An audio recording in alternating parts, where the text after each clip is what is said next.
क्या आपने सोचा था कि कंधे पर सितारे लग जाने से सब एक बराबर हो जाते हैं? इस सर्द व्यंग्यात्मक टिप्पणी ने भारतीय सेना की 17वीं पर्वतीय डिवीजन शेरदिल के नए डिवीजन कमांडर के कार्यालय के माहौल को चीर कर रख दिया।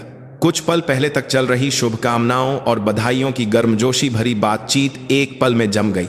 हवा का बहाव भी मानो रुक गया हो, और उस खामोशी के बीच हाल ही में पदभार संभालने वाली मेजर जनरल अदिति शर्मा ने अपनी ओर तिरछी निगाहों से देख रहे उस शख्स को चुपचाप देखा। उनके कंधे पर लगे 2 चांदी के सितारे ट्यूबलाइट की रोशनी में चमक रहे थे, एक ठंडी आभा बिखेर रहे थे। भारत की सबसे कम उम्र की महिला 2 स्टार जनरल, एनडीए की टॉपर, जिन्होंने अग्रिम और शांतिकाल दोनों क्षेत्रों में महत्वपूर्ण पदों पर काम करते हुए असाधारण पदोन्नति हासिल की थी। वह एक जीती जागती किंवदंती थीं। उनकी नियुक्ति पूरी सेना में चर्चा का विषय थी, लेकिन इस समय उनके सामने खड़ा अधेड़ उम्र का वह व्यक्ति उनके सभी मिथकों और गौरव को एक मामूली गपशप की तरह देख रहा था। कर्नल साहब, क्या यह बात एक डिवीजन कमांडर से करने वाली है? अदिति शर्मा की आवाज धीमी और शांत थी। उसमें न तो गुस्सा था और न ही घबराहट, बस बर्फीली ठंडक थी। उनकी आवाज सुनकर सवाल पूछने वाले व्यक्ति शेरदिल डिवीजन की 5वीं गढ़वाल राइफल्स के commanding officer colonel Vikram Singh Rathore की भौहें थोड़ी सिकुड़ गईं। उनका फौलादी शरीर वर्दी को चीरता हुआ प्रतीत हो रहा था। सांवली त्वचा और गहरी झुर्रियां इस बात का सबूत थीं कि उन्होंने अपना पूरा जीवन युद्ध के मैदान में बिताया था। वह 10 साल से अधिक समय से शेरदिल डिवीजन में सेवा कर रहे थे और रेजिमेंट के कमांडिंग ऑफिसर के पद तक पहुंचे थे। वह इस जगह के बेताज आजा को रात है, इस बात के पद अधिक करे लगता है, बादशाह थे। कई डिवीजन कमांडर आए और गए, लेकिन वह अपनी जगह पर मजबूती से टिके रहे। यूनिट पर उनका प्रभाव वास्तव में बहुत शक्तिशाली था। सैनिकों के बीच यह एक खुला रहस्य था कि वह शेरदिल के असली राजा थे। माफ कीजिए मैम, अगर आपको मेरी बात का बुरा लगा हो, मैं तो बस यह कहना चाहता था कि अनुभव और वरिष्ठता को नजरअंदाज नहीं किया जा सकता। विक्रम सिंह ने एक धूर्त लोमड़ी की तरह बात को घुमाते हुए हल्के से सिर झुकाया, लेकिन उसकी आंखों में माफी का कोई निशान नहीं था। इसके बजाय उनमें एक बच्चे को सिखाने जैसा अहंकार झलक रहा था। उसकी आंखें कह रही थीं, ऐसी कमरों में बैठकर सितारे लगाने वाली यह लड़की क्या जानेगी? अदिति शर्मा ने चुपचाप अपनी मेज पर रखी कमांड स्टिक उठाई और उसकी नोक से विक्रम सिंह की छाती पर लगे रेजिमेंटल प्रतीक को हल्के से छुआ। कर्नल राठौड़, अनुभव और वरिष्ठता सम्मान के पात्र हैं, लेकिन वे पुरानी सोच और भ्रष्टाचार की ढाल नहीं बन सकते। मैं समझा नहीं मैम। आप नहीं समझे तो अब मैं आपको समझाऊंगी। अदिति ने कमांड स्टिक नीचे रखी और अपनी कुर्सी से उठी। 170 सेंटीमीटर से अधिक की प्रभावशाली ऊंचाई और बिना किसी सिलवट के इस्त्री की हुई वर्दी। जब वह विक्रम सिंह के पास से गुजरी तो उनकी वर्दी से निकलती कलफ की गंध के साथ एक ठंडी रोबदार उपस्थिति ने विक्रम सिंह को ढक लिया। आज से 5वीं गढ़वाल राइफल्स के सभी खरीद और निर्माण से संबंधित मूल दस्तावेज डिवीजन कमांडर के कार्यालय में स्थानांतरित किए जाएं। मैं व्यक्तिगत रूप से उनकी समीक्षा करूंगी। मैम, यह आपके अधिकार क्षेत्र से बाहर है, यह रेजिमेंट का। विक्रम सिंह का चेहरा पहली बार गुस्से से लाल हो गया। उसकी घबराहट साफ दिख रही थी। अदिति शर्मा ने कार्यालय के दरवाजे का हैंडल पकड़कर अपना सिर थोड़ा घुमाया और उसे देखा। उनके होठों पर एक बर्फीली मुस्कान थी। अधिकार क्षेत्र से बाहर, ठीक है, तो इसे ऐसे सुनिए। यह एक हुक्म है, क्या आप इसका पालन नहीं करेंगे? विक्रम सिंह ने अपने होंठ भींच लिए। हुक्म शब्द के सामने एक सैनिक के पास आज्ञा पालन के अलावा कोई दूसरा विकल्प नहीं था। उसने गुस्से से कांपती अपनी मुट्ठियों को अपनी पीठ के पीछे छिपा लिया और बमुश्किल अपनी आवाज निकाली। जी मैम। अच्छा जवाब है कर्नल, और भविष्य में मैं व्यक्तिगत रूप से यह साबित करूंगी कि मेरे कंधे पर लगे सितारे आपके सितारों से ज्यादा भारी क्यों हैं। धड़ाम। डिवीजन कमांडर के कार्यालय का दरवाजा बंद हो गया। अकेले रह गए। विक्रम सिंह कुछ देर तक उस जगह पर मूर्ति की तरह खड़े रहे। उनका चेहरा गुस्से और अपमान से लाल पीला हो रहा था और जल्द ही उस पर एक गहरी छाया छा गई। उन्हें लगा जैसे एक लोमड़ी, जिसे उन्होंने एक अनुभवहीन मेमना समझा था, ने उन्हें बुरी तरह से मात दे दी थी। कुछ दिनों बाद अदिति शर्मा अपने कार्यालय में दस्तावेजों के ढेर से जूझ रही थीं। उनके साथ केवल उनके वफादार एडीसी मेजर अर्जुन वर्मा थे, जो अकादमी के दिनों से उनके साथ थे। मैम, इसमें कुछ तो गड़बड़ है। खासकर पिछले साल से चल रहे 5वीं गढ़वाल राइफल्स के नए बैरकों के निर्माण में इस्तेमाल हुई सामग्री की सूची बहुत अजीब है। मेजर वर्मा ने लाल पेन से चिह्नित कुछ कागजात उनकी ओर बढ़ाए। दस्तावेजों में लिखा है कि ए ग्रेड अग्निरोधी सामग्री का इस्तेमाल किया गया है, लेकिन वास्तविक लागत बी ग्रेड सामग्री के स्तर पर तय की गई है। अंतर बहुत बड़ा है।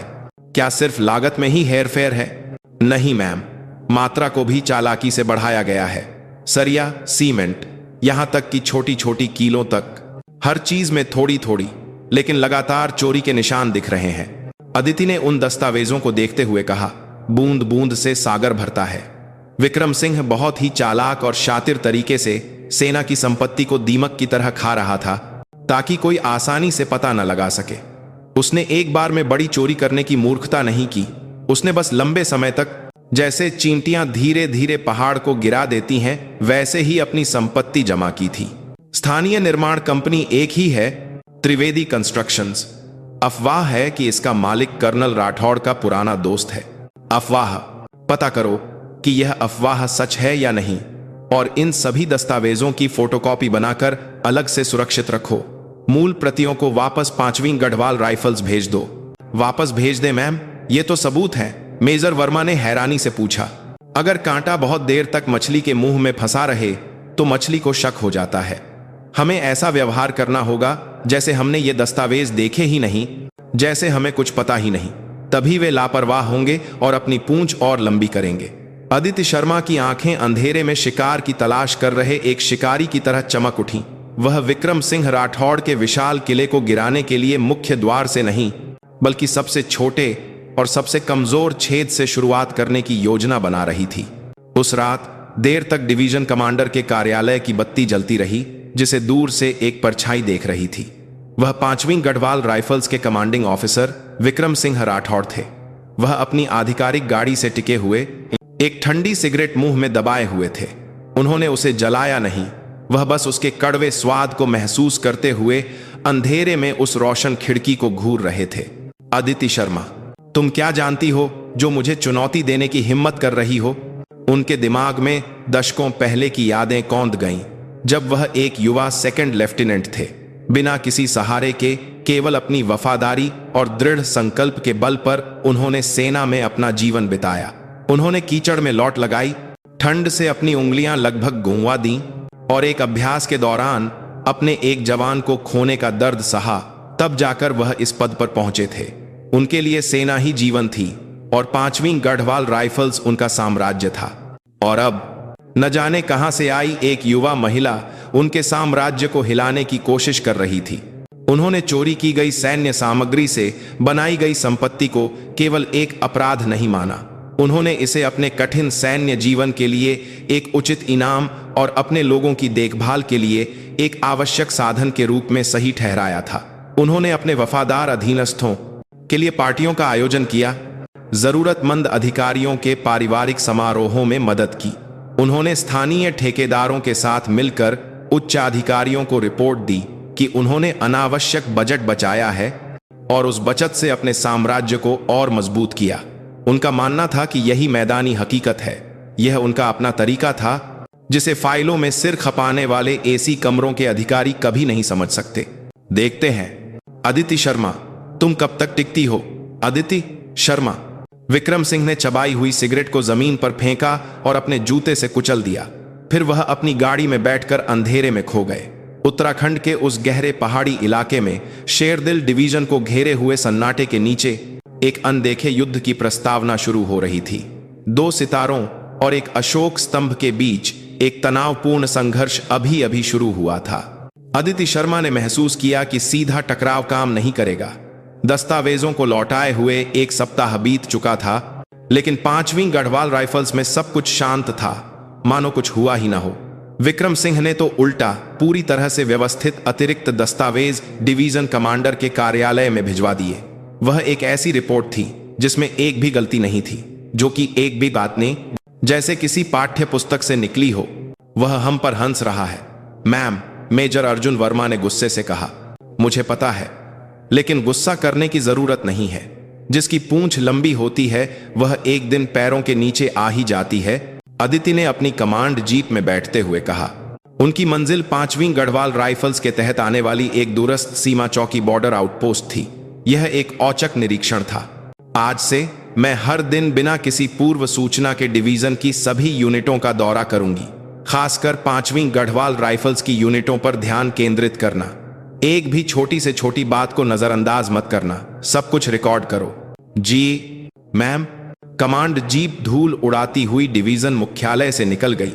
अदिति ने खिड़की से बाहर के दृश्यों को देखते हुए सोचा, विक्रम सिंह सिर्फ एक भ्रष्ट सैनिक नहीं था, उसने लंबे समय तक 5वीं गढ़वाल राइफल्स में अपना एक अलग पारिस्थितिकी तंत्र बना लिया था।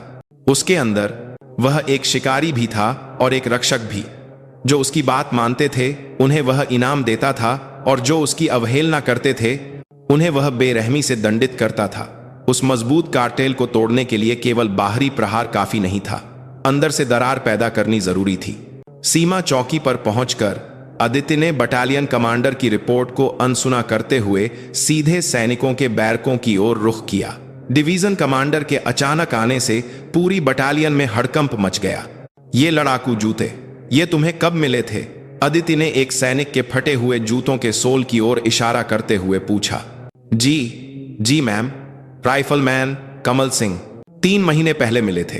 3 महीने में जूतों का सोल इतना घिस जाना असंभव था। कोई भी देखकर कह सकता था कि ये जूते कई सालों से इस्तेमाल हो रहे थे। 3 महीने? क्या तुम्हारे नाप के जूते नहीं थे, इसलिए किसी सीनियर के पुराने जूते पहने? नहीं मैम, मुझे ये स्टोर से ही मिले थे। उस जवान की आंखें घबराहट से कांप रही थीं। अदिति ने और कुछ नहीं पूछा और अगले बैरक की ओर बढ़ गईं। इस बार उन्होंने सैनिकों के व्यक्तिगत लॉकर खुद खोले। यह सर्दियों की जैकेट क्या बस यही एक है? हर किसी को 2 जोड़ी दी जाती हैं, जहां तक मुझे पता है। सैनिकों ने चुपचाप अपने होंठ भींच लिए। उनकी चुप्पी के पीछे छिपे सच को पढ़ना मुश्किल नहीं था। कोई अग्रिम पंक्ति के सैनिकों को मिलने वाले सामान को बीच में ही रोक रहा था, और यह स्पष्ट था कि इस सब के शीर्ष पर विक्रम सिंह राठौड़ था। अदिति ने उस दिन 5वीं गढ़वाल राइफल्स की यूनिटों की छानबीन की। पुरानी पानी की बोतलें, फटे हुए टेंट, एक्सपायरी डेट के करीब पहुंची राशन सामग्री, भ्रष्टाचार के निशान धूल की तरह हर जगह बिखरे हुए थे, लेकिन कोई ठोस सबूत नहीं था। सैनिकों ने जैसे कसम खा रखी थी कि वे मुंह नहीं खोलेंगे, और अधिकारियों ने तोते की तरह रटा रटाया जवाब दिया कि वे अपनी पूरी कोशिश कर रहे हैं, लेकिन आपूर्ति की स्थिति ठीक नहीं है।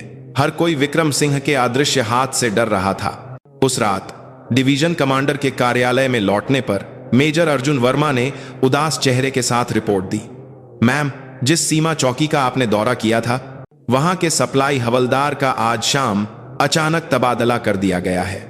उसे 5वीं गढ़वाल राइफल्स के मुख्यालय में क्वार्टर मास्टर के पद पर भेज दिया गया है। इतनी जल्दी कार्रवाई? अदिति के मुंह से एक कड़वी मुस्कान निकली। यह इस बात का सबूत था कि उसकी हर हरकत की खबर विक्रम सिंह को तुरंत मिल रही थी। 5वीं गढ़वाल राइफल्स एक विशाल मकड़ी का जाला था, और वह उस जाले में फंसी एक तितली की तरह थी। उसकी हर छोटी हरकत की खबर मकड़ी तक पहुंच रही थी। मेजर वर्मा, हमारी तरफ से कोई भरोसेमंद आदमी है? कोई ऐसा जो 5वीं गढ़वाल राइफल्स के अंदरूनी मामलों को जानता हो, लेकिन विक्रम सिंह के रंग में न रंगा हो? यह मुश्किल है मैम। ज्यादातर लोग या तो कर्नल साहब के साथ मिले हुए हैं या उनसे डरते हैं। कहीं तो कोई होगा, कोई ऐसा जो अन्याय देखकर भी मजबूरन अपनी आंखें बंद कर लेता है, लेकिन अंदर ही अंदर बदला लेना चाहता है। हमें ऐसे ही किसी को ढूंढना होगा। अदिति ने अपनी मेज की दराज से एक पुरानी तस्वीर निकाली। यह अकादमी के दिनों की तस्वीर थी, जिसमें वह अपने साथियों के साथ थीं। सभी के चेहरे युवा और जोश से भरे थे। तस्वीर में एक व्यक्ति ने उसके कंधे पर हाथ रखा हुआ था और खुलकर मुस्कुरा रहा था। सूबेदार मेजर बलवंत सिंह रावत। मेजर वर्मा ने धीरे से कहा, क्या आप लॉजिस्टिक्स बटालियन में तैनात सूबेदार मेजर बलवंत सिंह रावत की बात कर रही हैं? हाँ। क्या वह अभी इसी रेजिमेंट में है? जी मैम, वह सप्लाई और मेंटेनेंस कंपनी में एडमिनिस्ट्रेटिव ऑफिसर जेसीओ हैं। लेकिन मेजर वर्मा ने अपनी बात अधूरी छोड़ दी। लेकिन क्या वह कर्नल विक्रम सिंह राठौड़ के साथ अपने खराब संबंधों के लिए जाने जाते हैं? मैंने सुना है कि कुछ साल पहले सूबेदार मेजर रावत ने सैन्य आपूर्ति में भ्रष्टाचार का मुद्दा उठाया था, लेकिन उल्टा उन पर ही झूठे आरोप में अनुशासनात्मक कार्रवाई होने वाली थी। अफवाह थी कि इसके पीछे कर्नल राठौड़ का हाथ था। अच्छा, अदिति की आंखें चमक उठीं। आखिरकार मिल गया मकड़ी के जाले को काटने वाली तेज तलवार। सूबेदार मेजर बलवंत सिंह रावत अकादमी में अदिति से 2 साल सीनियर थे। अकादमी के दिनों में जब वह एक गरीब और बिना किसी सहारे वाली कैडेट थी, तब उन्होंने एक बड़े भाई की तरह उसकी देखभाल की थी। अन्याय के खिलाफ खड़े होने वाले उनके दृढ़ स्वभाव के कारण उन्हें धर्मराज उपनाम से जाना जाता था। यह तथ्य कि उन्होंने विक्रम सिंह के भ्रष्टाचार को उजागर करने की कोशिश की और असफल रहे, इस बात का सबूत था कि वह अभी भी जीवित थे। उनकी फौजी भावना अभी टूटी नहीं थी। अगले दिन अदिति ने नागरिक कपड़ों में पास के कस्बे के एक छोटे से ढाबे में गईं। वहां पहले से ही सूबेदार मेजर बलवंत सिंह रावत उनका इंतजार कर रहे थे। वर्दी के बिना वह समय के थपेड़ों से गुजरे हुए लग रहे थे। अकादमी के दिनों की वह जिंदा दिली अब नहीं दिख रही थी। जय हिंद मैम। नहीं अदिति, बलवंत सिंह ने अजीब तरह से मुस्कुराते हुए खड़े होकर कहा। आराम से बैठिए भाई साहब, यहां हम सेना में नहीं हैं। अदिति ने भी मुस्कुराते हुए जवाब दिया और बैठ गईं। दोनों के बीच कुछ देर के लिए एक अजीब सी खामोशी छा गई। यह अतीत की यादों और वर्तमान की वास्तविकता के बीच का अंतर था। बहुत मुश्किल रहा होगा, है ना? अदिति ने खामोशी को तोड़ा। क्या मतलब? मैम, मैंने सुना है कि कर्नल विक्रम सिंह की वजह से आपको बहुत परेशानी हुई। मुझे माफ करना, मुझे पहले आना चाहिए था। बलवंत सिंह ने चुपचाप गिलास में शराब डाली और एक ही घूंट में पी गए। एक गहरी सांस के साथ उनके मुंह से निराशा भरे शब्द निकले। मैं मूर्ख था। मैं जानता था कि यह पत्थर से सिर टकराने जैसा है, फिर भी मैंने कोशिश की। अब सब व्यर्थ है। मैं बस चुपचाप अपनी सेवानिवृत्ति का इंतजार कर रहा हूं। नहीं, यह व्यर्थ नहीं है। आपने उस समय जो बीज बोया था, वह अब अंकुरित होने वाला है। मैं उसे पानी और खाद दूंगी। आपको बस उस अंकुर को तेज हवाओं से बचाना है, अदिति ने पूरी ईमानदारी से कहा। उनकी दृढ़ आंखों को देखकर बलवंत सिंह की पुतलियां कांप गईं। उन्हें लगा जैसे उनके दिल में दबी हुई एक चिंगारी, जिसे वह लंबे समय से भूल चुके थे, फिर से जल उठी हो। मुझे क्या करना होगा? मेरी आंखें और कान बन जाइए। 5वीं गढ़वाल राइफल्स के अंदर जो कुछ भी हो रहा है, विक्रम सिंह और उसके गुर्गों की हर हरकत, चाहे कितनी भी छोटी क्यों ना हो, बस मुझे बताइए। मैं मेजर वर्मा के जरिए एक अनौपचारिक चैनल बनाऊंगी ताकि किसी को शक न हो। यह खतरनाक है मैम। आप जानती हैं, विक्रम सिंह कोई साधारण आदमी नहीं है।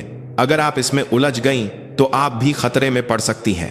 मैं जानती हूं कि यह खतरनाक है, लेकिन अगर हम वर्दी पहने हुए लोग यह जोखिम नहीं उठाएंगे तो कौन उठाएगा? उन बहुसंख्यक ईमानदार सैनिकों का क्या दोष जो चुपचाप पसीना बहाते हैं?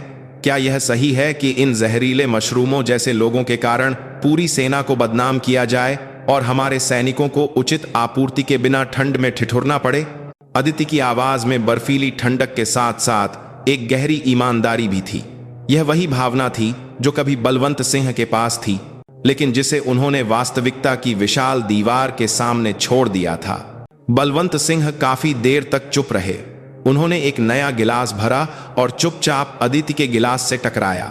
सैंग की एक स्पष्ट ध्वनि ढाबे में गूंज उठी। मैं अपनी पूरी ताकत लगा दूंगा। बस इतना ही काफी था। अदिति को आखिरकार एक मजबूत सहयोगी मिल गया था जो उनके साथ खड़ा होगा। अब जवाबी कार्रवाई का समय आ रहा था। उस अदृश्य हाथ के खिलाफ उन्होंने भी एक अदृश्य तलवार चलाने की तैयारी पूरी कर ली थी। विक्रम सिंह राठौड़ द्वारा बनाए गए मजबूत किले की सबसे कमजोर ईंट आखिरकार चुपचाप खिसकने लगी थी। सूबेदार मेजर बलवंत सिंह रावत के रूप में एक आंतरिक सूत्र मिलने के बाद अदिति शर्मा की चालें और भी साहसी और सटीक हो गईं। उन्होंने अब 5वीं गढ़वाल राइफल्स की यूनिटों का सीधे निरीक्षण करके हंगामा करना बंद कर दिया। इसके बजाय उन्होंने पूरी डिवीजन के लिए एक औचक युद्ध तैयारी अभ्यास की घोषणा कर दी। इसका कारण बिल्कुल सही था। एक अग्रिम पंक्ति की यूनिट के रूप में जो कभी भी दुश्मन के हमले का सामना कर सकती थी, हर समय तैयार रहना डिवीजन कमांडर का सबसे महत्वपूर्ण कर्तव्य था। इस पर कोई सवाल नहीं उठा सकता था। लेकिन अभ्यास का असली मकसद कुछ और था। मेजर वर्मा, इस अभ्यास का मुख्य लक्ष्य सभी उपकरणों की एक 100% कार्यक्षमता सुनिश्चित करना है। विशेष रूप से 5वीं गढ़वाल राइफल्स के सभी उपकरण और सामग्री एक भी चीज छोड़े बिना गोदामों से बाहर निकालकर एक पंक्ति में लगानी होगी। मैं व्यक्तिगत रूप से स्थिति का जायजा लूंगी। जी मैम, कर्नल राठौड़ की ओर से विरोध की उम्मीद है। वह विरोध करेगा, लेकिन अभ्यास की आड़ में वह कुछ नहीं कर पाएगा। यह युद्ध की तैयारी है, वह इस पर उंगली उठाने की हिम्मत नहीं कर सकता। अदिति के आदेश पर पूरी शेरदिल डिवीजन हाई अलर्ट पर आ गई। खासकर 5वीं गढ़वाल राइफल्स में खलबली मच गई।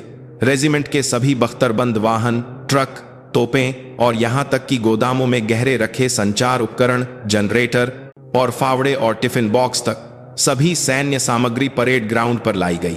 विक्रम सिंह राठौड़ दौड़ते हुए डिवीजन कमांडर के कार्यालय में आए। मैम, यह क्या हो रहा है? अभी कोई वास्तविक युद्ध नहीं छिड़ा है, फिर भी आप सभी सामग्री बाहर निकलवा रही हैं। इससे अभ्यास की प्रभावशीलता कम होगी और उपकरणों में अनावश्यक टूट फूट होगी। उनका चेहरा गुस्से से तमतमा रहा था। अदिति ने शांति से उनकी विरोध याचिका ली और उसे एक तरफ रख दिया। कर्नल, क्या युद्ध छिड़ने पर आप प्रभावशीलता और उपकरणों की टूट फूट के बारे में सोचेंगे? क्या जब दुश्मन के गोले आपके सिर पर गिर रहे होंगे तब आप यह कहकर लड़ने से इनकार कर देंगे कि यह एक अप्रभावी लड़ाई है? मेरा मतलब वह नहीं था। मुझे अपनी आंखों से देखना है। हमारी शर्ट का आखिरी बटन भी ठीक से लगा है या नहीं। आपके द्वारा प्रस्तुत किए गए दस्तावेजों के अनुसार 5वीं गढ़वाल राइफल्स के उपकरणों की कार्यक्षमता 99.8% है, जो लगभग उत्तम है। मैं बस उस उत्तम वास्तविकता को अपनी आंखों से देखना चाहती हूं। इसमें क्या समस्या है? क्या दस्तावेजों और वास्तविक स्थिति में कोई अंतर है जिससे आपको कोई परेशानी हो रही है? अदिति की ठंडी निगाहों ने विक्रम सिंह की आंखों में सीधे झांका। विक्रम सिंह एक पल के लिए अवाक रह गए। अपने अंदर की घबराहट को छिपाने के लिए उन्होंने खांसने का नाटक किया। ऐसा कुछ भी नहीं है मैम। तो अच्छा है, अपनी रेजिमेंट में वापस जाइए और अभ्यास की तैयारी पर ध्यान दीजिए। अदिति ने ऐसे कहा मानो अब बात करने लायक कुछ बचा ही न हो और अपनी नजरें दस्तावेजों पर गड़ा दी। विक्रम सिंह अपमान से अपने होंठ चबाते हुए डिवीजन कमांडर के कार्यालय से बाहर निकल गए। उन्होंने अपने कार्यालय में लौटते ही अपने लॉजिस्टिक्स ऑफिसर मेजर चौहान को बुलाया। चौहान, तुरंत पता करो कि यह सब क्या हो रहा है। अचानक यह सब क्यों? और उपकरणों की सूची जांचो, कुछ गायब तो नहीं है। धत्त तेरे की, वह औरत अपनी बाज जैसी आंखों से सब कुछ देखेगी। विक्रम सिंह ने मेज पर मुक्का मारते हुए चिल्लाया। यह उनके साम्राज्य पर एक अप्रत्याशित बिजली गिरने जैसा था। कुछ दिनों बाद रेजिमेंट के परेड ग्राउंड पर अदिति शर्मा ने मेजर अर्जुन वर्मा और सूबेदार मेजर बलवंत सिंह रावत के साथ उपकरणों का निरीक्षण शुरू किया। सूबेदार मेजर रावत को इस अभ्यास के लिए तकनीकी पर्यवेक्षक का एक अस्थायी पद दिया गया था, जिससे वह कानूनी रूप से उनके साथ रह सकते थे। परेड ग्राउंड पर सैकड़ों वाहन और हजारों वस्तुएं अंतहीन पंक्तियों में खड़ी थीं। विक्रम सिंह और 5वीं गढ़वाल राइफल्स के अधिकारी पूरी तरह से सतर्क होकर अदिति के पीछे चल रहे थे। INSAS rifle, serial number 73,11,104, but stock में दरार, मरम्मत की आवश्यकता है। 4 टन ट्रक, वाहन संख्या 11,7,800, इंजन ऑयल रिसाव के निशान, तत्काल रखरखाव की जरूरत है। P96 personal radio, 3 units transmission और रिसेप्शन में समस्या। क्या इसकी रिपोर्ट दी गई थी? अदिति ने एक बाज की तरह तेज नजरों से उपकरणों का निरीक्षण करते हुए समस्याओं को इंगित किया। जिन समस्याओं को वह इंगित कर रही थीं, वे ज्यादातर छोटी थीं, लेकिन उनकी सटीकता और विशेषज्ञता को देखकर 5वीं गढ़वाल राइफल्स के अधिकारी हैरान थे। मैम, उस तरफ। तभी सूबेदार मेजर रावत ने अदिति के कान में धीरे से फुसफुसाया। उनकी नजरें परेड ग्राउंड के एक कोने में रखे जनरेटरों पर थीं। पहली नजर में उनमें कोई समस्या नहीं दिख रही थी। अदिति जनरेटरों की ओर बढ़ी, फिर वह एक जनरेटर के पास झुकी और एक टॉर्च से उसके अंदर की जांच की। कर्नल, इस जनरेटर को आखिरी बार कब चलाया गया था? कल अभ्यास की तैयारी के लिए परीक्षण किया गया था मैम। प्रदर्शन अच्छा है, विक्रम सिंह ने आत्मविश्वास से जवाब दिया। अच्छा, अदिति ने मुस्कुराते हुए कहा और खड़ी हो गई। फिर उन्होंने अपने लड़ाकू जूते से जनरेटर के ईंधन टैंक को ठोकर मारी। टंग की एक खोखली आवाज परेड ग्राउंड में गूंज उठी। प्रदर्शन तो अच्छा है, लेकिन ईंधन कहां गया? विक्रम सिंह का चेहरा सफेद पड़ गया। आसपास खड़े अधिकारी भी घबरा गए। दस्तावेजों के अनुसार सभी जनरेटरों में 80% से अधिक ईंधन होना चाहिए था। लगता है सिर्फ यही जनरेटर नहीं है, क्यों ना हम सभी की जांच करें? अदिति के कहने पर सैनिक दौड़कर सभी जनरेटरों के ईंधन टैंक की जांच करने लगे।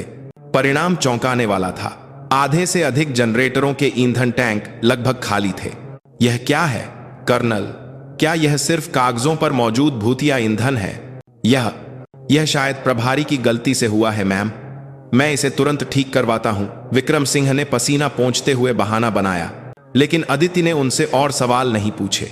इसके बजाय उन्होंने सूबेदार मेजर रावत को इशारा किया। सूबेदार मेजर रावत चुपचाप आगे आए और एक जनरेटर का इंजन कवर खोला। फिर उन्होंने इंजन के एक विशेष हिस्से की ओर इशारा किया। मैम, यह हिस्सा मूल रूप से स्टेनलेस स्टील मिश्र धातु से बना एक नया मॉडल होना चाहिए, लेकिन अभी जो लगा है वह कई साल पहले बंद हो चुका एक पुराना कच्चा लोहा का हिस्सा है। क्या? आदित्य की आवाज बर्फीली हो गई। ऐसा लगता है कि दस्तावेजों में नए हिस्से से बदलने की रिपोर्ट दी गई, लेकिन वास्तव में इसे एक पुराने लगभग बेकार हिस्से से बदल दिया गया और चोरी किया गया। नया हिस्सा शायद कहीं बाजार में बेच दिया गया होगा। बलवंत सिंह ने जैसे ही अपनी बात पूरी की, विक्रम सिंह का चेहरा पीला पड़ गया। ईंधन चोरी को एक साधारण प्रशासनिक चूक के रूप में टाला जा सकता था, लेकिन हिस्सों को बदलकर बेचना सैन्य संपत्ति का गबन था, जो एक गंभीर अपराध था। मेजर चौहान, विक्रम सिंह ने घबराकर अपने लॉजिस्टिक्स ऑफिसर को बुलाया। वह सारा दोष उस पर मढ़ने की सोच रहा था, लेकिन मेजर चौहान ने सिर झुका लिया और कोई जवाब नहीं दिया। कर्नल विक्रम सिंह राठौड़, अदिति ने उसका नाम पुकारा। आपको तुरंत आपके पद से निलंबित किया जाता है। इस अभ्यास के समाप्त होते ही आपको सामबाज निलंबित किया जाता है। डिवीजन की जांच समिति आपके खिलाफ औपचारिक जांच शुरू करेगी और अपनी वर्दी उतारने के लिए तैयार रहिए। यह एक मौत की सजा के समान था। विक्रम सिंह का जीवन भर बनाया गया साम्राज्य एक जनरेटर के हिस्से के कारण ढह रहा था। वह हताश होकर वहीं जमीन पर बैठ गया। परेड ग्राउंड पर जमा हुए सैकड़ों सैनिक सांस रोककर यह दृश्य देख रहे थे। उनकी आंखों में डर के साथ साथ एक बहुत ही धुंधली उम्मीद की किरण थी, क्योंकि वह विशाल छाया जो उन्हें लंबे समय से दबाए हुए थी, ही है परेड ग्राउंड पर जमा हुए सैकड़ों सैनिक आखिरकार हटने लगी थी। तूफान से पहले की लंबी खामोशी खत्म हो गई थी और अब असली तूफान शेरदिल डिवीजन पर कहर बरपाने लगा था।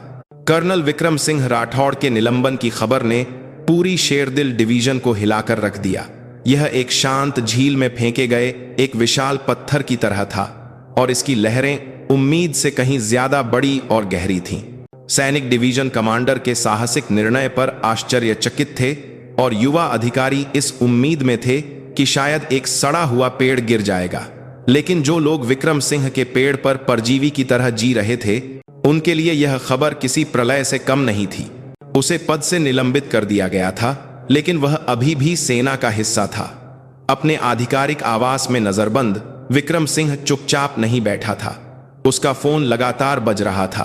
पिछले 10 सालों में उसने जो घना जाल बुना था, वह अब अपना असली रंग दिखाने लगा था। मैं विक्रम बोल रहा हूं। हाँ यार, मामला थोड़ा बिगड़ गया है। वह औरत उम्मीद से ज्यादा खतरनाक निकली।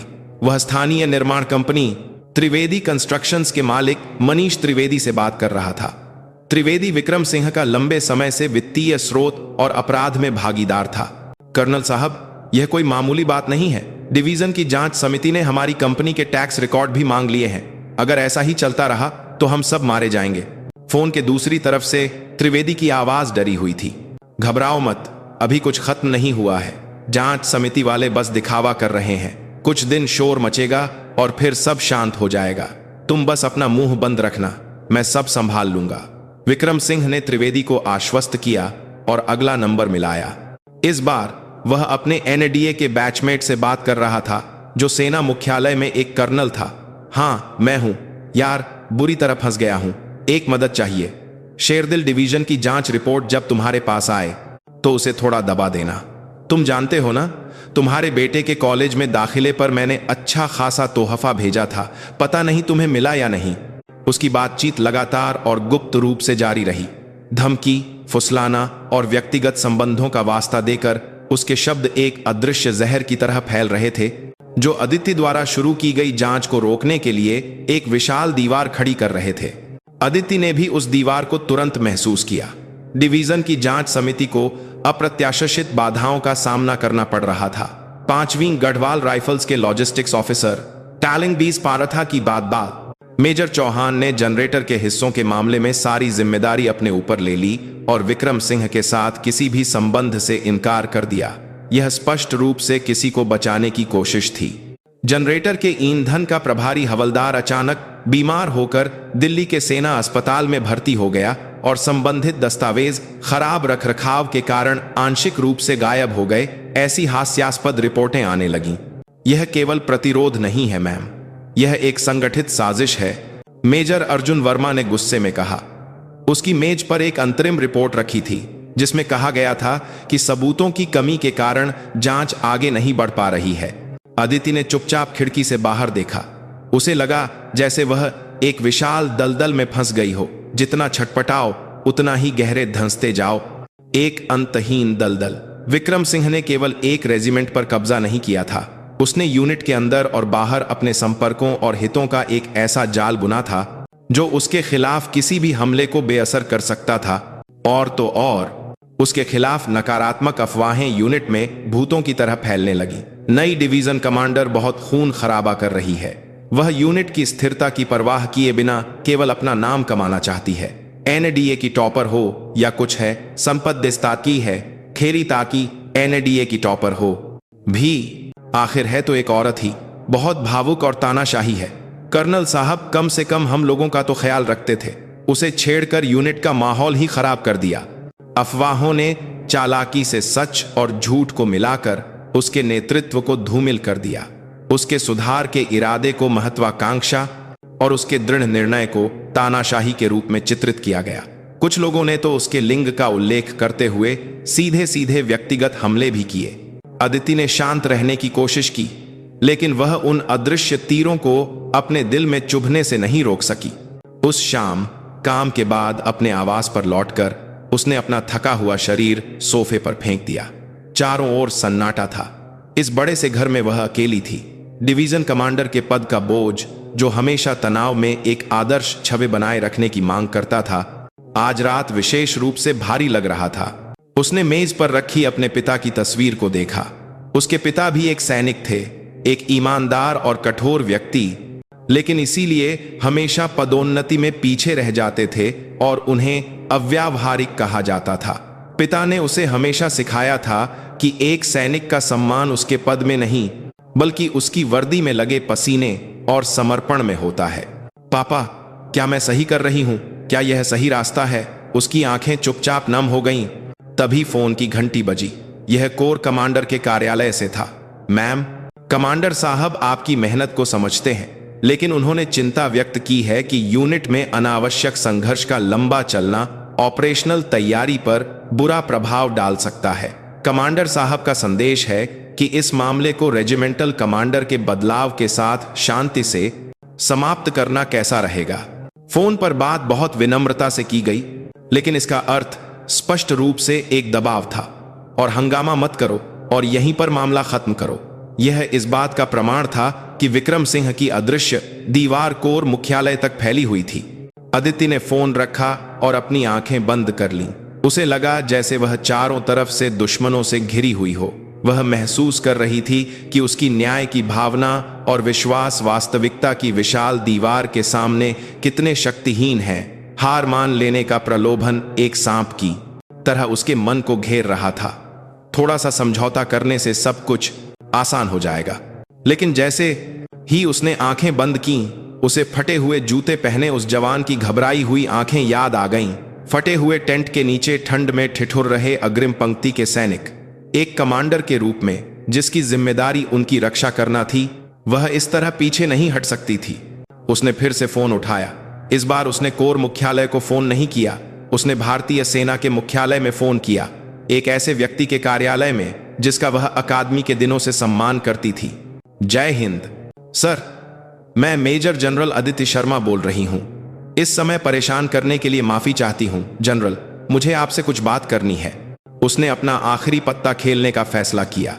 इस दलदल से बाहर निकलने का एकमात्र रास्ता यह एक सड़ी हुई रस्सी होगी या एक स्टील का तार, कोई नहीं जानता था, लेकिन वह उस रस्सी को पकड़कर चट्टान पर चढ़ने के लिए तैयार थी। विक्रम सिंह द्वारा खड़ी की गई मजबूत दीवार को वह अब सामने से नहीं बल्कि एक ऐसे दिशा से गिराने की तैयारी कर रही थी जिसकी किसी ने कल्पना भी नहीं की थी।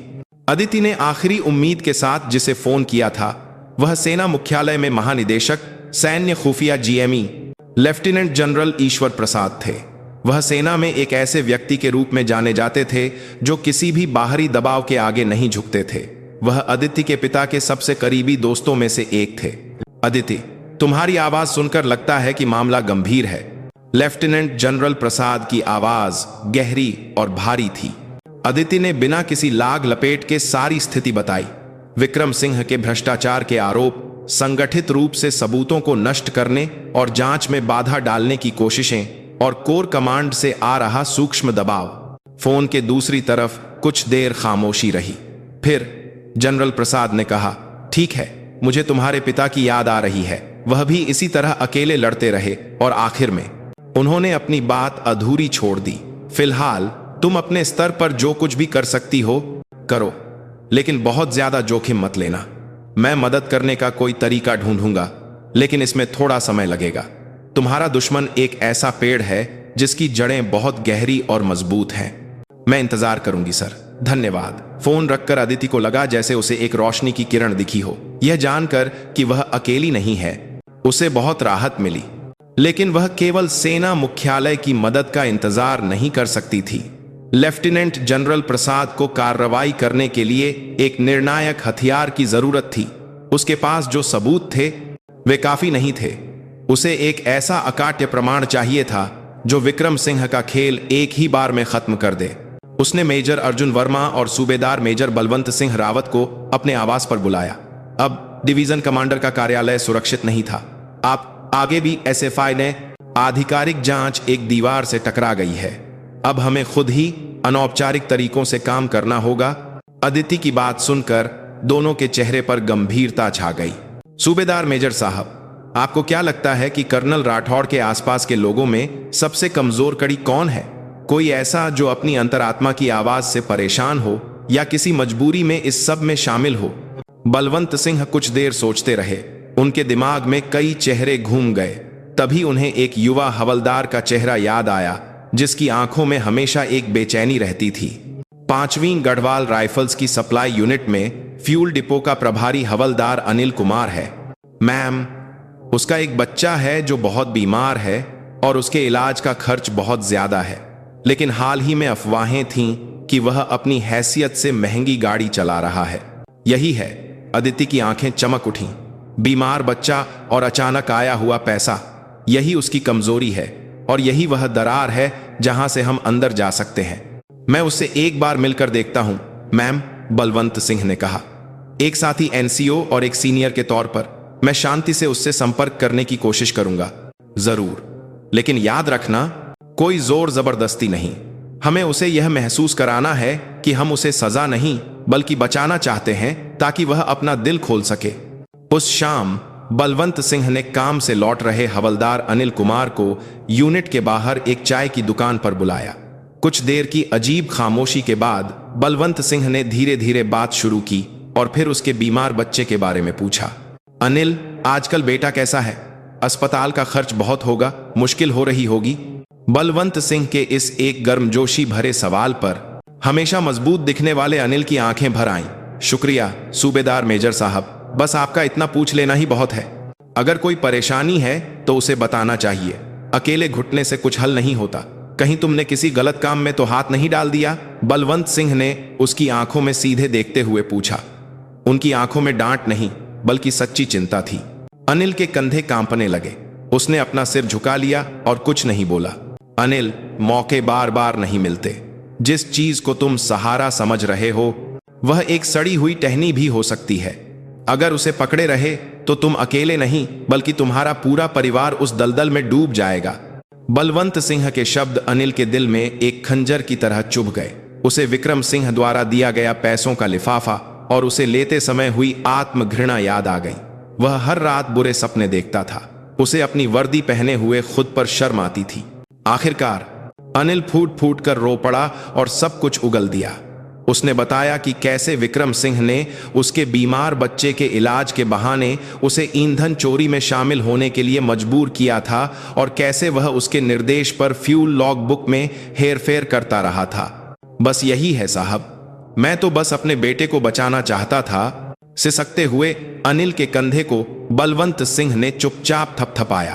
अभी भी देर नहीं हुई है, तुम अभी भी अपनी गलती सुधार सकते हो। अनिल ने कांपते हाथों से अपनी जैकेट की भीतरी जेब से एक छोटी सी यूएसबी निकाली और बलवंत सिंह को दे दी। यह असली फ्यूल लॉग का रिकॉर्ड है जिसे मैंने अपनी सुरक्षा के लिए अलग से रखा था। इसमें कर्नल राठौड़ के निर्देशों की रिकॉर्डिंग भी है। यह एक स्मोकिंग गन था, वही निर्णायक हथियार जिसकी अदिति को तलाश थी। बलवंत सिंह ने उसी रात यूएसबी अदिति को सौंप दी।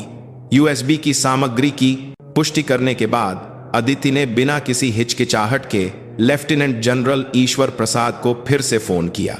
जनरल, तलवार मिल गई है, अब आपके नाचने का समय है। कुछ दिनों बाद शांत शेरदिल डिवीजन में असली तूफान आया। सेना मुख्यालय की जांच टीम बिना किसी सूचना के यूनिट में पहुंची। उनके हाथों में डिवीजन का नहीं बल्कि सेना प्रमुख का मुहर लगा हुआ तलाशी वारंट था। वे सबसे पहले न तो 5वीं गढ़वाल राइफल्स के मुख्यालय गए और न ही लॉजिस्टिक्स ऑफिसर के पास। वे सीधे कर्नल विक्रम सिंह राठौड़ के सरकारी आवास पर पहुंचे। दूसरा मोर्चा आखिरकार खुल चुका था। सेना मुख्यालय की सीधी जांच टीम के आने से शेरदिल डिवीजन में सन्नाटा छा गया। यहां तक कि division commander major general Aditya Sharma को भी जांच टीम के प्रमुख को सलामी देनी पड़ी। वे पूरी तरह से स्वतंत्र रूप से काम कर रहे थे और उनके सामने कोई भी बाहरी दबाव काम नहीं कर रहा था। जांच टीम ने विक्रम सिंह के आवास, कार्यालय और त्रिवेदी कंस्ट्रक्शंस के कार्यालय पर एक साथ छापा मारा। सभी दस्तावेज और कंप्यूटर हार्ड डिस्क जब्त कर लिए गए। विक्रम सिंह के घर से उसकी पत्नी के नाम पर कई बेनामी बैंक खातों के लेन देन का विवरण मिला और त्रिवेदी कंस्ट्रक्शंस के कार्यालय से सैन्य निर्माण से संबंधित गुप्त अनुबंध मिले।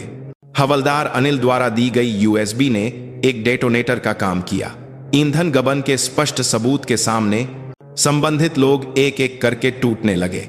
ईंधन डिपो के प्रभारियों से लेकर ट्रांसपोर्ट यूनिट के अधिकारियों तक सबने अपना अपराध कबूल कर लिया। उनके कबूलनामों ने अन्य भ्रष्टाचारों के सुराग दिए और जांच 5वीं गढ़वाल राइफल्स से आगे बढ़कर पूरी शेरदिल डिवीजन और यूनिट के साथ सांठगांठ रखने वाले स्थानीय समुदाय तक फैल गई। यह उस क्षण का खुलासा था कि विक्रम सिंह नामक विशाल पेड़ की जड़ें कितनी गहरी और चौड़ी फैली हुई थीं।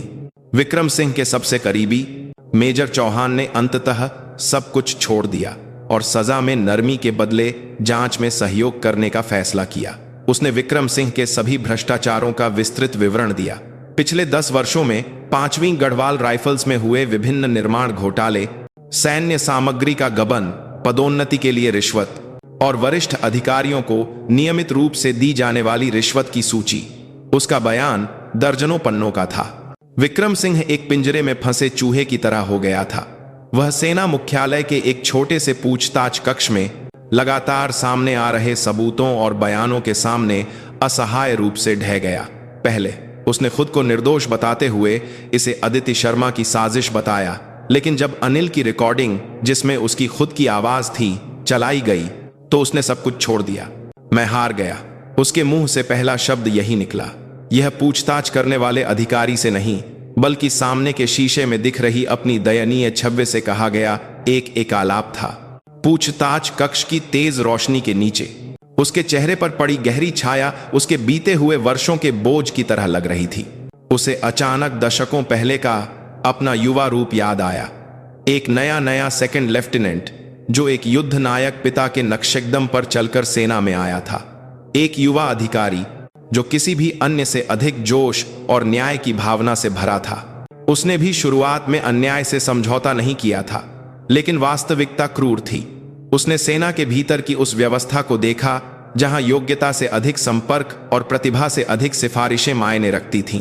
उसके ईमानदार साथी पदोन्नति में पीछे रह गए और जो वरिष्ठों की चापलूसी करते थे और भ्रष्टाचार पर आंखें मूंद लेते थे, वे आगे बढ़ते गए।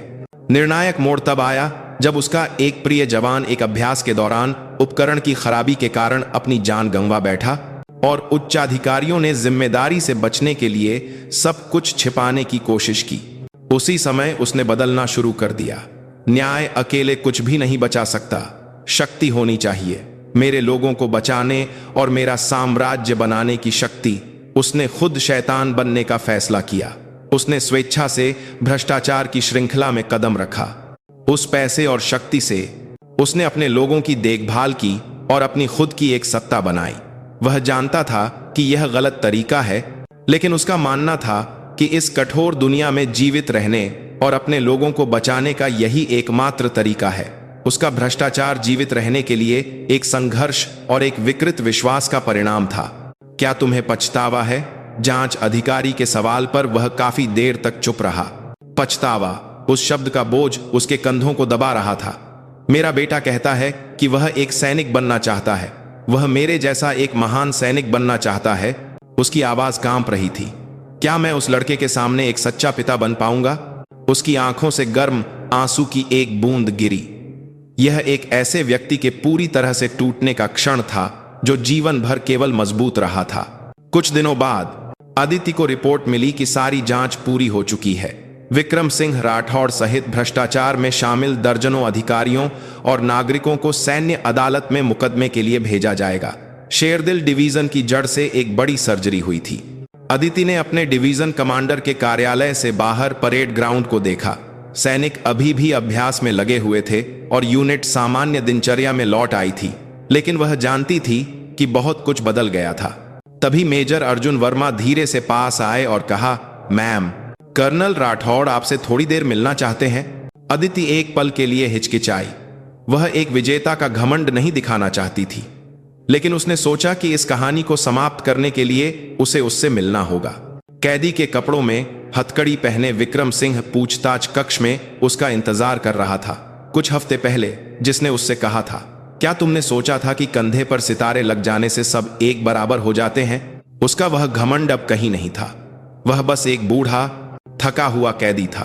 कुछ कहना है? अदिति ने पहले बात शुरू की। विक्रम सिंह ने धीरे धीरे अपना सिर उठाकर उसे देखा।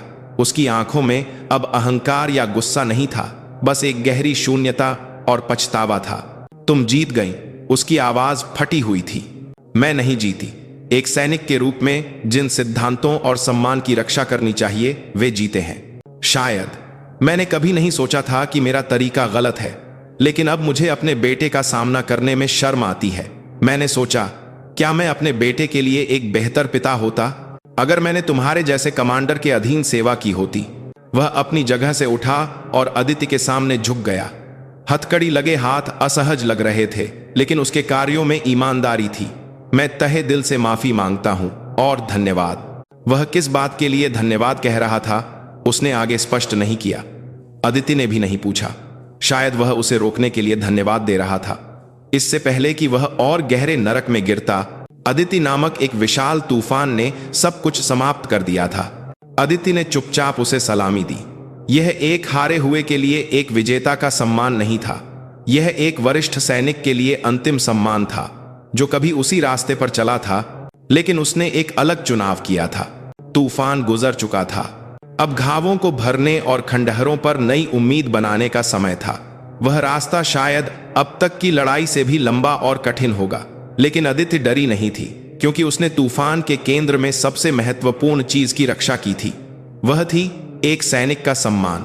कर्नल विक्रम सिंह राठौड़ के युग का अंत होते ही शेरदिल डिवीजन में एक विशाल शून्य के साथ एक गहरी खामोशी छा गई। यह शांति नहीं थी, बल्कि तूफान के बाद खंडहरों पर छाई हुई चुप्पी थी। यूनिट का सम्मान धूल में मिल गया था और सैनिकों के बीच सिनिसिज्म और अविश्वास धुंध की तरह फैल गया था। जिस सेना में कमांडरों पर भरोसा टूट जाता है, वह रेत के टीले की तरह होती है, जो एक छोटे से झटके से भी बिखर सकती है। अदिति इस सच्चाई को किसी से भी बेहतर जानती थी। भ्रष्टाचार की जड़ों को काटना तो बस शुरुआत थी। अब उसके सामने घावों को भरने और टूटे हुए भरोसे को फिर से बनाने का एक और भी कठिन काम था। उसका पहला कदम संवाद था। उसने डिवीजन कमांडर के अधिकारपूर्ण कवच को अस्थायी रूप से उतार दिया और सीधे सबसे निचले स्तर पर चली गई। बिना किसी सूचना या सुरक्षा के वह अग्रिम पंक्ति की एक सीमा चौकी की मेस में पहुंची। सैनिकों की तरह ही एक थाली में भोजन लेकर जब वह एक सैनिक के सामने बैठ गई तो मेज का सारा शोर एक पल के लिए थम गया। मैम, आप यहां? सामने बैठा लांस नायक इतना हैरान हुआ कि उसका चम्मच हाथ में ही जम गया। बस खाना खाने आई हूं। आज खाने में क्या बना है यह भी देखना था। देखते हैं। आलू गोभी और दाल मखनी, यह तो मेरा पसंदीदा है। अदिति ने स्वाभाविक रूप से मुस्कुराते हुए खाना शुरू किया। उसके सरल व्यवहार से जमा हुआ माहौल धीरे धीरे पिघलने लगा। उसने खाना खाते हुए सैनिकों से बात की। क्या अभ्यास कठिन है? क्या आपूर्ति ठीक से मिल रही है? क्या सर्दियों के लिए पर्याप्त तैयारी है? ये कोई बड़े सवाल नहीं थे। वह एक बड़ी बहन या एक दूर की रिश्तेदार की तरह छोटी छोटी रोजमर्रा की बातें पूछ रही थी। क्या सबको नए लड़ाकू जूते मिल गए? जी मैम, हाल ही में सभी को नए जूते दिए गए हैं। सेना में आने के बाद पहली बार पैर इतने आराम में हैं। एक जवान के जवाब पर आसपास हंसी का फव्वारा छूट गया। अच्छा है, जब पैर आराम में होंगे तभी लड़ने की ताकत आएगी। और कोई परेशानी, कोई भी सुझाव हो तो अभी यहीं बताओ। जो मैं हल कर सकती हूं उसे तुरंत हल करूंगी। उसकी बात सुनकर एक सैनिक ने हिम्मत करके हाथ उठाया। जय हिंद मैम, मैं राइफलमैन प्रकाश। हमारे बैरक के बाथरूम में पानी का दबाव बहुत कम है, जिससे नहाने में बहुत दिक्कत होती है। इस गंभीर लेकिन कुछ हद तक अजीब शिकायत पर मेस में फिर से हंसी छा गई। अदिति ने भी खुलकर हंसते हुए जवाब दिया, ठीक है, मैं तुरंत इंजीनियरों को भेजकर कल तक इसे ठीक करवाती हूं या फिर नया ही लगवा देती हूं। यह मेरा वादा है। उसने वह पूरा दिन सैनिकों के साथ बिताया, उनके साथ खाना खाया, उनके साथ कैंटीन जाकर आइसक्रीम खाई और शाम को उनके बैरकों में बैठकर उनकी समस्याएं सुनी। उसके जाने के बाद सैनिकों के बीच एक शांत बदलाव शुरू हुआ। एक दूर और ऊंची हस्ती के बजाय एक ऐसी कमांडर की छवि बनी जो उनकी बात सुनती है। लेकिन केवल सैनिकों का दिल जीतना ही काफी नहीं था। इससे भी महत्वपूर्ण था डगमगाते हुए अधिकारियों के संगठन को फिर से व्यवस्थित करना। कुछ दिनों बाद उसने डिवीजन के सभी अधिकारियों और जेसीओ जूनियर कमीशन्ड ऑफिसर को परेड ग्राउंड पर बुलाया। ठंडी सुबह की हवा में सैकड़ों अधिकारियों के सामने अदिति मंच पर चढ़ी। बिना माइक के भी आप उसकी दृढ़ आवाज परेड ग्राउंड में गूंज उठी। मैं आज आप सबको आंकने या डांटने के लिए यहां नहीं खड़ी हूं। उसने धीरे धीरे अधिकारियों के एक एक चेहरे को अपनी आंखों में बसाया। चिंता, संदेह, नाराजगी और एक धुंधली उम्मीद, हर तरह की भावनाएं मिली जुली थीं। हमारी शेरदिल डिवीजन एक बड़ी बीमारी से गुजरी है। एक कमांडर के गलत विश्वास ने पूरी यूनिट को बीमार कर दिया और बहुत से लोगों ने या तो उसका साथ दिया या चुप रहे। नतीजतन हमने एक सैनिक के रूप में सबसे महत्वपूर्ण चीजें, सम्मान और विश्वास खो दिया। उसकी आवाज में एक गजब की ताकत थी। लेकिन एक सड़ी हुई टहनी को काटने के दर्द का मतलब यह नहीं है कि पूरा पेड़ मर जाता है, बल्कि यह एक स्वस्थ और मजबूत नई शाखा उगाने का अवसर देता है। मैं आज आप सबको वही अवसर देना चाहती हूं। वह मंच से नीचे उतरी और अधिकारियों के बीच धीरे धीरे चली। अगर कोई है जो अतीत की गलतियों में शामिल था लेकिन अब ईमानदारी से पश्चाताप करता है और यूनिट का सम्मान वापस पाने के लिए समर्पित होना चाहता है, तो मैं उससे कोई सवाल नहीं पूछूंगी, बल्कि मैं उसके साहस की सराहना करूंगी और उसे एक नई शेरदिल डिवीजन बनाने में एक महत्वपूर्ण जिम्मेदारी दूंगी। उसकी इस अभूतपूर्व घोषणा पर अधिकारियों के बीच हलचल मच गई, लेकिन उसकी आवाज फिर से ऊंची हो गई। अगर भविष्य में किसी ने भी सैनिकों के पसीने और आंसुओं का इस्तेमाल अपने स्वार्थ के लिए किया या सेना के सम्मान को धूमिल किया, तो मैं अपनी पूरी ताकत लगा दूंगी कि वह फिर कभी यह वर्दी न पहन सके। यह मेरा वादा है और यह एक ऐसा नियम है जिसका आप सभी को पालन करना होगा। भाषण समाप्त होने पर कुछ देर तक भारी खामोशी छाई रही। तभी एक मेजर आगे बढ़ा और अदिति को सलामी दी। जय हिंद मैम, मैं 5वीं गढ़वाल राइफल्स के second in command major Ajay Singh, मैं आपके आदेशानुसार एक नई शेरदिल डिवीजन बनाने में अपना सब कुछ लगा दूंगा। वह एक ऐसा साहसी फील्ड ऑफिसर था जिसे कर्नल राठौड़ के समय में उसकी गलतियों पर आवाज उठाने के कारण बार बार पदोन्नति से वंचित रखा गया था। उसके इस साहसी कदम के बाद जगह जगह से मैं भी आपके साथ हूं की आवाजें उठने लगीं। ये आवाजें धीरे धीरे एक होकर एक विशाल गर्जना में बदल गईं, जिसने परेड ग्राउंड को हिलाकर रख दिया। उस दोपहर अदिति ने 5वीं गढ़वाल राइफल्स के खाली पद पर मेजर अजय सिंह को कर्नल के पद पर पदोन्नत करते हुए नियुक्त करने का एक साहसिक निर्णय लिया। यह उसका एक मजबूत संदेश था कि अब से नियुक्ति का आधार रिश्ते, क्षेत्र या संपर्क नहीं, बल्कि केवल योग्यता और ईमानदारी होगी। नए कमांडिंग ऑफिसर के नेतृत्व में 5वीं गढ़वाल राइफल्स तेजी से स्थिर हो गई। पुराने उपकरणों को नए से बदल दिया गया और दिखावटी अभ्यासों के बजाय वास्तविक युद्ध जैसे अभ्यास फिर से शुरू हो गए। सबसे बढ़कर यूनिट को घेरे हुए अविश्वास का कोहरा छंट गया और हम भी कर सकते हैं का एक स्वस्थ आत्मविश्वास पनपने लगा। बेशक सब कुछ आसान नहीं था। अभी भी कुछ लोग थे जो छाया में छिपकर विक्रम सिंह को याद करते थे और अदिति के सुधारों से नाखुश थे, लेकिन वे विशाल प्रवाह को नहीं रोक सकते थे। जैसे गंदे पानी के निकलने पर साफ पानी भर जाता है, वैसे ही शेरदिल डिवीजन बहुत धीरे धीरे लेकिन निश्चित रूप से बदल रही थी। अदिति हर रात अपने आवास पर पूरी यूनिट की दैनिक रिपोर्ट लेते हुए चुपचाप सोचती थी। तूफान गुजर चुका था, लेकिन उसके छोड़े हुए घाव अभी भी हर जगह थे। असली इलाज तो अब शुरू होना था। उसने कसम खाई कि वह इन खंडहरों पर एक ऐसा मजबूत और न्यायपूर्ण किला बनाएगी जिसे फिर कोई नहीं गिरा सकेगा। एक बड़े तूफान के गुजर जाने के बाद हमेशा कुछ निशान रह जाते हैं। कर्नल विक्रम सिंह राठौड़ का मामला सैन्य अदालत में जाने के साथ ही आधिकारिक रूप से समाप्त हो गया, लेकिन इस मामले से जुड़े लोगों के जीवन पर इसने अमिट निशान छोड़े। यह निशान किसी के लिए एक घाव बन गया और किसी के लिए एक सम्मान। मामले में निर्णायक सबूत देने वाले हवलदार अनिल कुमार को एक ही समय में एक नायक और एक गद्दार के रूप में जीना पड़ा। कुछ अधिकारियों ने उसे मुखबिर कहकर उससे दूरी बना ली और साथियों के बीच भी उसे अलग थलग कर दिया गया। उसने अपने बीमार बच्चे को बचाने के लिए एक मजबूर विकल्प चुना था, लेकिन वह संगठन के प्रति वफादारी तोड़ने के आरोप से मुक्त नहीं हो सका। इसकी खबर मिलने पर अदिति ने अनिल को चुपचाप अपने कार्यालय में बुलाया। चाय के कप के सामने बैठा अनिल डरा हुआ था और अपना सिर नहीं उठा पा रहा था। अनिल, सिर उठाओ, तुम अपराधी नहीं हो। अदिति की गर्मजोशी भरी आवाज सुनकर अनिल की आंखें नम हो गईं। मैंने अपने साथियों को धोखा दिया मैम। नहीं, तुमने साथियों को धोखा नहीं दिया। तुमने एक गलत रास्ते पर जा रही सेना को सही रास्ते पर लाया है। यह धोखा नहीं, साहस है। तुम्हारे उस साहस के कारण अनगिनत सैनिकों को बेहतर माहौल में सेवा करने का मौका मिला और हमारी सड़ रही यूनिट को फिर से जीने का मौका मिला। तुम हमारे शेरदिल डिवीजन के नायक हो। अदिति ने दराज से एक प्रशंसा पत्र निकाला और उसे दिया। यह सेना प्रमुख का प्रशंसा पत्र था, जिसके लिए उसने लेफ्टिनेंट जनरल ईश्वर प्रसाद से विशेष अनुरोध किया था। और यह तुम्हारे बेटे के लिए मेरा एक छोटा सा तोहफा है। उसने प्रशंसा पत्र के साथ एक लिफाफा भी दिया। अनिल ने जब उसे खोला तो उसमें दिल्ली के सेना अस्पताल के बाल चिकित्सा आईसीयू में भर्ती की अनुमति थी। अब वह देश की सर्वश्रेष्ठ चिकित्सा सुविधा में सेना की मदद से अपने बच्चे का इलाज करा सकता था। सेना की मदद से, लगातार के प्लेस का आप मदद से। मैम, मैं यह एहसान कैसे चुकाऊंगा? अनिल आखिरकार अपने आंसू नहीं रोक सका और फूट फूट कर रो पड़ा। इसे एहसान मत समझो। सेना बस वही कर रही है जो उसे तुम्हारे और तुम्हारे परिवार के लिए करना चाहिए।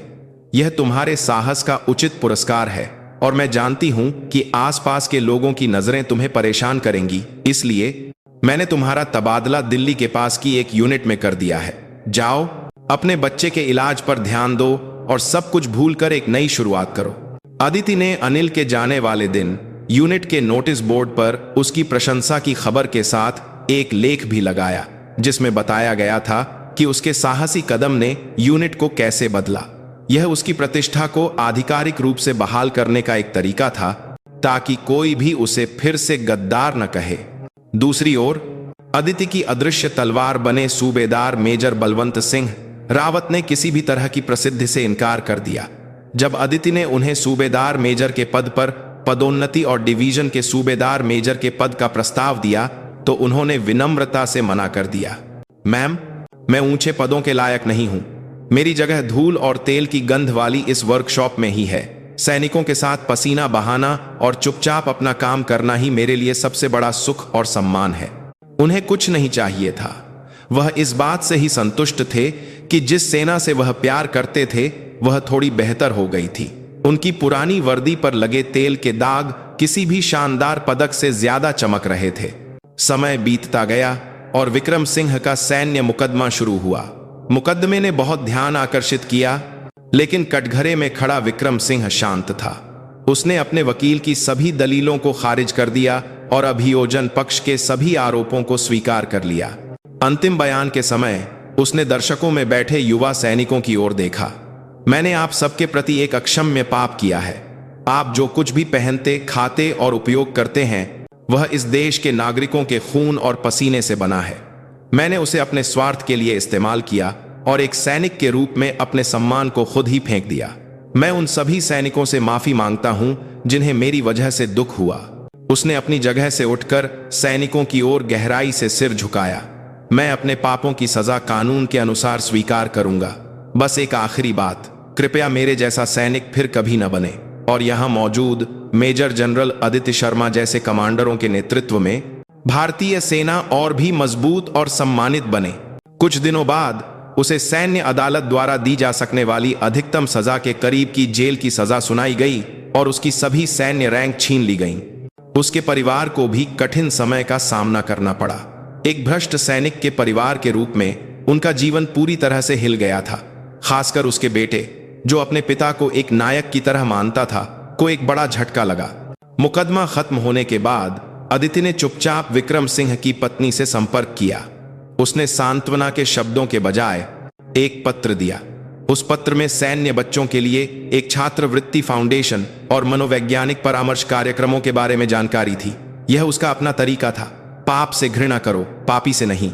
मामला आधिकारिक तौर पर समाप्त हो गया, लेकिन उस तूफान द्वारा छोड़े गए घाव और सबक शेरदिल डिवीजन के सभी सदस्यों के दिलों में लंबे समय तक बने रहे, जो उनके आगे के रास्ते के लिए एक मील का पत्थर बन गए। विक्रम सिंह मामले का असर कम होने के बाद कई महीने बीत गए। आदित्य शर्मा के नेतृत्व में शेरदिल डिवीजन आश्चर्यजनक गति से स्थिर हो रही थी, लेकिन असली परीक्षा अभी बाकी थी। सेना का सम्मान उसकी युद्ध क्षमता से साबित होता है। आखिरकार उनकी क्षमता को परखने का समय आ गया। हर साल होने वाले युद्ध अभ्यास नामक सबसे बड़े सैन्य अभ्यास की शुरुआत हो चुकी थी। यह भारतीय सेना का सबसे बड़ा अभ्यास था, जिसमें वास्तविक युद्ध जैसी स्थितियां बनाई जाती थीं। सेना मुख्यालय की सभी नजरें शेरदिल डिवीजन पर थीं। क्या नेतृत्व में बड़े बदलाव और आंतरिक सुधारों से युद्ध क्षमता में सुधार हुआ था, या इसने यूनिट के मनोबल को कमजोर कर दिया था? यह अभ्यास आदित्य के पिछले कई महीनों के प्रयासों का मूल्यांकन करने वाला एक विशाल परीक्षा मंच था। यह हमारे लिए सिर्फ एक अभ्यास नहीं है। अभ्यास के लिए प्रस्थान समारोह में आदित्य ने एक दृढ़ आवाज में कहा, यह दुनिया के अविश्वास और संदेह के खिलाफ यह साबित करने का एक मौका है कि हम कितने मजबूत हैं। हमने पिछले कुछ महीनों में कड़ी मेहनत करके खुद को फिर से बनाया है। अब अपनी ताकत दिखाने का समय है। लड़ो और जीतो। भारत माता की जय के नारों से उत्तराखंड का आकाश गूंज उठा। सैनिकों की आंखों में अब अतीत की हार या निराशा नहीं थी, केवल आत्मविश्वास और लड़ने का जोश था। अभ्यास की शुरुआत भयंकर थी। शेरदिल डिवीजन का सामना एक काल्पनिक दुश्मन ब्लू फोर्सेस से हुआ, जो एक अत्याधुनिक मशीनीकृत इन्फेंट्री डिवीजन थी। कागज पर टैंकों और बख्तरबंद वाहनों से लैस ब्लू फोर्स बहुत मजबूत थी। कई सैन्य विशेषज्ञों ने शेरदिल डिवीजन की हार की भविष्यवाणी की थी, लेकिन जब अभ्यास शुरू हुआ तो स्थिति पूरी तरह से अलग थी। आदित्य ने पुरानी युद्ध योजनाओं को खारिज कर दिया और इलाके का उपयोग करके साहसी और रचनात्मक रणनीति अपनाई। विशेष रूप से 5वीं गढ़वाल राइफल्स, जो कभी भ्रष्टाचार का गढ़ थी, कर्नल अजय सिंह के नेतृत्व में पूरी तरह से बदल गई थी। उनके सैनिक नए उपकरणों के साथ तेजी से और समन्वय में काम कर रहे थे। इस बीच एक जेल की कार्यशाला में कैदी के कपड़ों में विक्रम सिंह रेडियो पर युद्ध अभ्यास की खबरें सुन रहा था। खबर थी कि शेरदिल डिवीजन उम्मीदों के विपरीत ब्लू फोर्स के खिलाफ शानदार प्रदर्शन कर रही थी। उसके बगल में बैठे एक युवा कैदी ने ताना मारा, हूँ ये तो बस एक अभ्यास है, वहां के सारे लोग मेरे ही सिखाए हुए हैं। एक पल के लिए विक्रम सिंह की आंखें ठंडी हो गईं। उसने काम रोक दिया और उस युवा कैदी को घूरा। तुम जैसे लोग क्या जाने कि तुम क्या बकवास कर रहे हो। हाँ, मेरे कंधे पर सितारे थे और अब मुझे पता चला है कि उन सितारों का वजन कितना भारी होता है। वे अपनी जान जोखिम में डालकर देश की रक्षा करने का अभ्यास कर रहे हैं। वे तुम्हारी तरह मूर्खतापूर्ण अपराध करके यहां सड़ नहीं रहे हैं। अगर एक बार और तुमने मेरे जवानों का अपमान किया तो मैं तुम्हारे सारे दांत तोड़ दूंगा। विक्रम सिंह के खूंखार तेवर देखकर युवा कैदी डर गया। विक्रम सिंह फिर से अपने काम में लग गया, लेकिन उसका दिल पहले से ही उत्तराखंड के अभ्यास क्षेत्र में था। जिस यूनिट को उसने छोड़ दिया था, जिस सेना को उसने नष्ट करने की कोशिश की थी, वह अब उसके बिना भी शानदार ढंग से लड़ रही थी। इस तथ्य पर उसे एक अजीब सा एहसास हुआ, कड़वाहट और एक बहुत ही धुंधला गर्व। अभ्यास अपने अंतिम चरण में पहुंच गया। शेरदिल डिवीजन ने न केवल ब्लू फोर्स के हमलों को सफलतापूर्वक रोका, बल्कि जवाबी हमला करके अभ्यास नियंत्रण मुख्यालय को भी चौंका दिया। इसके केंद्र में अदिति का एक साहसी निर्णय था। मैम, दुश्मन का मुख्यालय डी क्षेत्र में स्थित होने का पता चला है, लेकिन वहां जाने के लिए हमें दुश्मन की मुख्य रक्षा पंक्ति को तोड़ना होगा, जहां उनके टैंक तैनात हैं। जोखिम बहुत बड़ा है, मेजर वर्मा ने रिपोर्ट दी। सीधा हमला मूर्खता है, हम अपना रास्ता खुद बनाएंगे। अदिति ने नक्शे पर एक बिंदु की ओर इशारा किया। यह एक दुर्गम पहाड़ी क्षेत्र था जहां कोई सड़क नहीं थी। इंजीनियरों की पूरी बटालियन लगाकर एक रात में इस पहाड़ पर एक सड़क बनाओ और फिर स्पेशल फोर्सेस को भेजकर रात के अंधेरे में दुश्मन के मुख्यालय पर सीधा हमला करो। यह एक लगभग असंभव मिशन था, लेकिन किसी ने भी इस पर सवाल नहीं उठाया। उसकी आंखों में विश्वास था और अब यूनिट के सदस्य उस पर पूरा भरोसा करते थे। उस रात शेरदिल डिवीजन के इंजीनियरों ने असंभव को संभव कर दिखाया।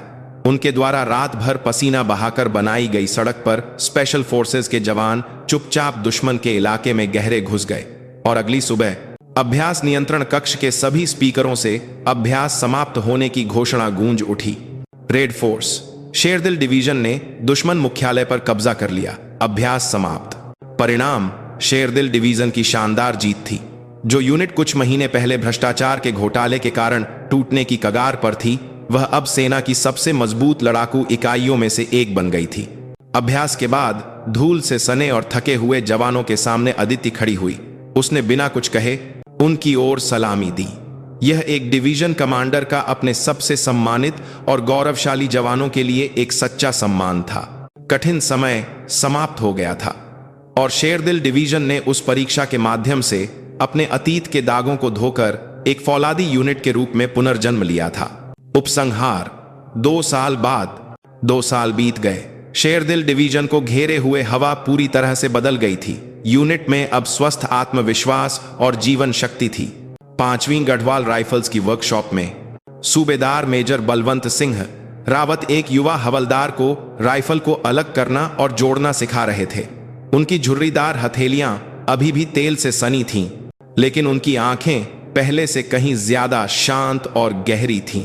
उनका सिखाना केवल तकनीक का हस्तांतरण नहीं था, यह एक सैनिक की भावना का हस्तांतरण था। इस सारे बदलाव के केंद्र में अदिति शर्मा थीं, लेकिन अब वह शेरदिल डिवीजन की कमांडर नहीं थीं।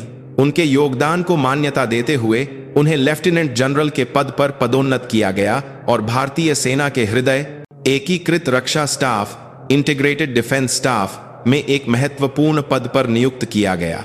उनके विदाई समारोह के दिन डिवीजन के सभी जवान उन्हें अंतिम विदाई देने के लिए परेड ग्राउंड पर खड़े थे। सभी की आंखों में उनके प्रति सच्चा सम्मान और आभार था। मंच पर चढ़कर अदिति ने अपना अंतिम भाषण दिया। प्यारे शेरदिल जवानों, आज मैं आपसे विदा लेने के लिए यहां खड़ी हूं। लोग कहते हैं कि मैंने शेरदिल डिवीजन को बदल दिया, लेकिन मैं इस बात से सहमत नहीं हूं। मैंने तो बस आप सबको खुद को बदलने का एक छोटा सा अवसर दिया। शेरदिल डिवीजन को बदलने वाले आप खुद हैं। हम अक्सर कंधे पर लगे सितारों की संख्या से एक सैनिक का मूल्यांकन करते हैं, लेकिन मैंने पिछले 2 सालों में यहां सीखा है कि वास्तव में चमकने वाले सितारे केवल एक जनरल के कंधे पर नहीं होते। एक सैनिक के घिसे हुए जूतों में, एक जेसीओ के तेल लगे हाथों में और एक युवा अधिकारी के पसीने से भीगे माथे पर। उससे भी अधिक चमकीले और सम्मानित सितारे चमकते हैं। भाषण समाप्त कर उसने अपने जवानों को एक लंबी सलामी दी। उसकी आंखों में चुपचाप आंसू आ गए। उसी समय एक सैन्य जेल में भारी बारिश के कारण पास की पहाड़ी ढह गई और एक भयानक भूस्खलन ने नीचे के एक छोटे से गांव को अपनी चपेट में ले लिया। जेल की कार्यशाला में मौजूद कैदी बाहर के भयावह दृश्य को देखकर कांप रहे थे। तभी कैदी नंबर 77 विक्रम सिंह अपनी जगह से उठ खड़ा हुआ। बाहर लोग दबे हुए हैं, हमें उन्हें बचाना होगा। जिन लोगों में अभी भी जान है वे मेरे पीछे आओ।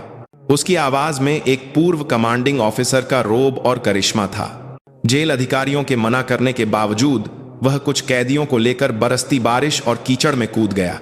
उसने तुरंत एक कमांडर की भूमिका निभाते हुए अपने दशकों के अनुभव का उपयोग करके बचाव कार्य का नेतृत्व किया।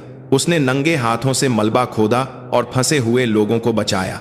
एक समय जिस हाथ से उसने अपनी जेब भरने के लिए सैन्य सामग्री चुराई थी, उसी हाथ से अब वह लोगों की जान बचाने के लिए जी जान से लगा हुआ था। जल्द ही उसे एक बच्चे के रोने की हल्की आवाज सुनाई दी।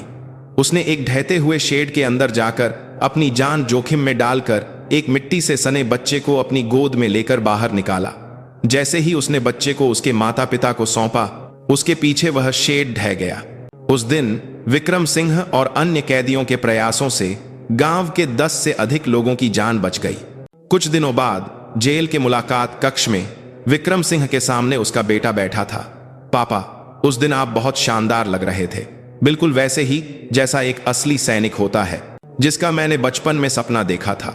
इस एक वाक्य ने विक्रम सिंह की टूटी हुई दुनिया को फिर से बना दिया। उसकी आंखों से मोटे आंसू बह निकले। उसने अपना पद, सम्मान और धन सब कुछ खो दिया था, लेकिन उसी क्षण उसने दुनिया की सबसे कीमती चीज वापस पा ली थी। वह था उसके बेटे का सम्मान।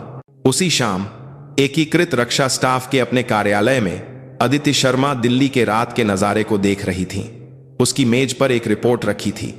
उस रिपोर्ट की आखिरी पंक्ति में लिखा था, कैदी नंबर 77 का आत्म बलिदान। उसने चुपचाप रिपोर्ट बंद कर दी और मेज पर रखी अपने पिता की तस्वीर को देखा और हल्की सी मुस्कुराई। उसने एक भ्रष्ट जनरल को सजा दी थी, लेकिन साथ ही उसने एक रास्ता भटके हुए सैनिक को भी बचाया था। उसकी लड़ाई खत्म हो गई थी, लेकिन उसके द्वारा बोए गए बीज अब पूरी भारतीय सेना में फैलने लगे थे, जो अनगिनत सितारों को और भी चमकीला बना रहे थे, जो चुपचाप देश की रक्षा करते हैं। एक सैनिक का सच्चा सम्मान केवल कंधे पर नहीं रहता, बल्कि दिल में बसे विश्वास से पूरा होता है। दिल्ली के रात के आकाश में एक गुमनाम तारा असाधारण रूप से चमक रहा था।